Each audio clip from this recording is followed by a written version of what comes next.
Let me ask you a question. How many times have you said to yourself, I'll start tomorrow. I just need more motivation. I'll get to it when I feel inspired. If you're like most people, it's far too many times to count. Maybe it's about your health, career, side hustle, learning a skill, or finally building the life you want. We keep telling ourselves that next week or next month will be the moment we finally get started. But here's the uncomfortable truth that almost no one will tell you. Motivation is unreliable. It comes and goes like a flickering candle in the wind. You cannot rely on it. And if you depend solely on motivation, you will experience frustration, inconsistency, and endless cycles of starting and quitting. Today, we're going to expose the dark truth about motivation, why willpower alone will never work, and what the most successful people do instead.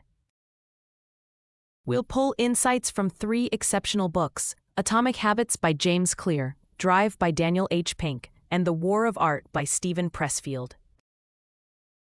By the end of this video, you'll understand why motivation isn't enough and how to build a system that works even when you feel completely unmotivated. Let's start with a story. Emma always dreamed of running a marathon. She bought shoes, a smartwatch, and fancy running gear. She signed up for the race and felt a surge of excitement. The first week, she ran 5 kilometers every day.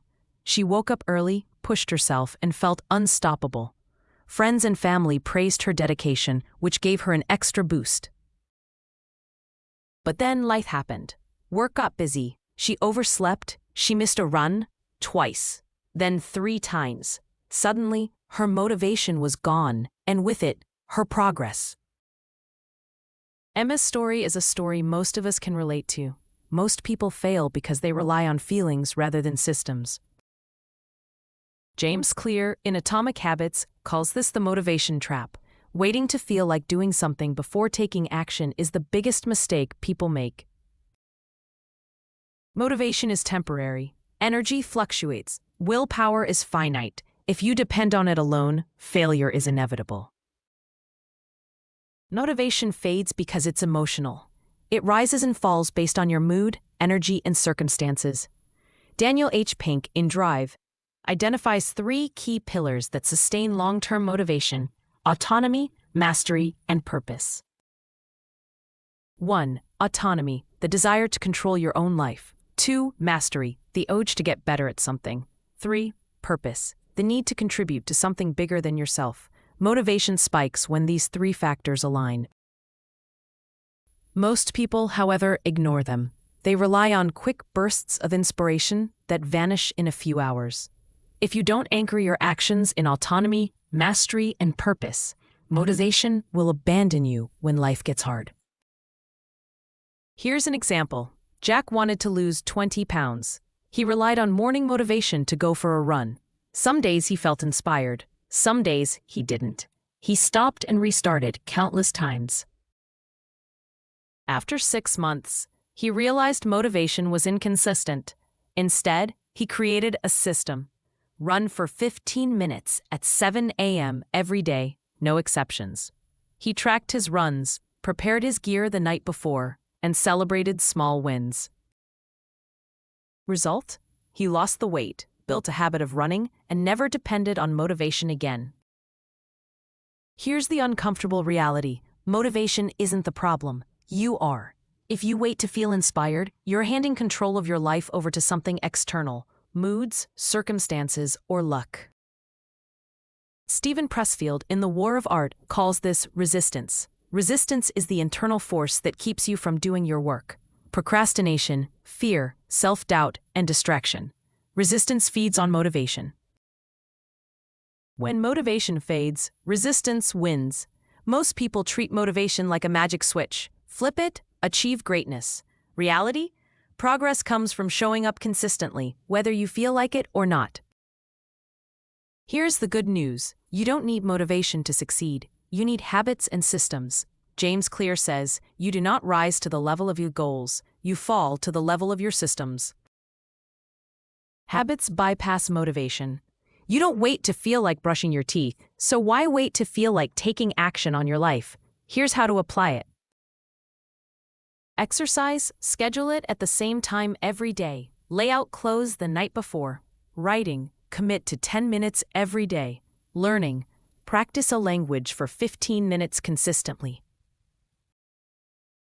Small, repeated habits compound over time, creating unstoppable momentum, long after motivation fades. Habits alone aren't enough. Motivation is sustained by purpose and autonomy. Ask yourself, why am I doing this? What will it accomplish in my life? Am I in control of the process? When your actions align with purpose and you control the process, motivation becomes less critical. You act because it aligns with who you want to become, not because you feel like it today. Consider Sarah, a graphic designer who wanted to learn coding. She loved the idea, but never felt motivated to sit down and practice. Once she connected her learning to creating a side project she cared about, an app for her community, she found herself coding every day without relying on motivation. Resistance is normal. Everyone experiences it. Procrastination, self-doubt, fear of failure, perfectionism. Pressfield calls this the enemy within. It's strongest when the task matters most. This is why relying on motivation alone is dangerous. Motivation comes and goes. Resistance is always there. High achievers understand resistance and plan for it instead of waiting for motivation. Back to Emma, the marathon runner. Failed the first time because she relied on inspiration. Built a system. 10 minutes of running every morning. Tracked her progress. Reminded herself why she was running. Result: completed the marathon without ever relying on motivation. Here's another example. Tom wanted to write a book. Motivation came in bursts, but never consistently.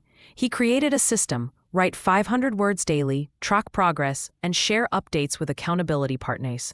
Result: he finished his book in 6 months. Most people quit because they wait for a feeling that never comes. I'll start when I feel ready. I need inspiration first. I'll do it when I'm motivated. Motivation is reactive. Habits are proactive. Waiting for motivation is like waiting for the perfect wave. You'll often miss it.